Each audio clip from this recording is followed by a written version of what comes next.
ജനുവരി 15-ന് 6 ജില്ലകളിലെ സ്കൂളുകൾക്ക് അവധി പ്രഖ്യാപിച്ചതിന് പിന്നാലെ ജനുവരി 17-നും അവധി പ്രഖ്യാപനം വന്നു.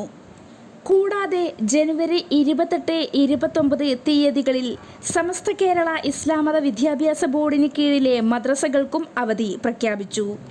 ബാംഗ്ലൂരുവിൽ നടക്കുന്ന സമസ്ത 100ാം വാർഷിക ഉദ്ഘാടന സമ്മേളനത്തോടനുബന്ധിച്ചാണ് മദ്രസകൾക്ക് അവധി നൽകിയിരിക്കുന്നത്.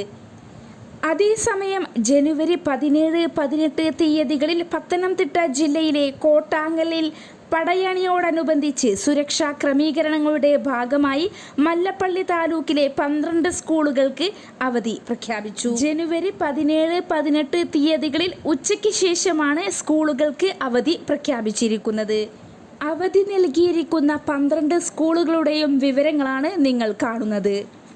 അതേസമയം നാളെ 6 ജില്ലകൾക്ക് അവധി പ്രഖ്യാപിച്ചിരിക്കുന്നു. തിരുവനന്തപുരം, കൊല്ലം, പത്തനംതിട്ട, ഇടുക്കി, പാലക്കാട്, വയനാട് ജില്ലകൾക്കാണ് അവധി പ്രഖ്യാപിച്ചിരിക്കുന്നത്.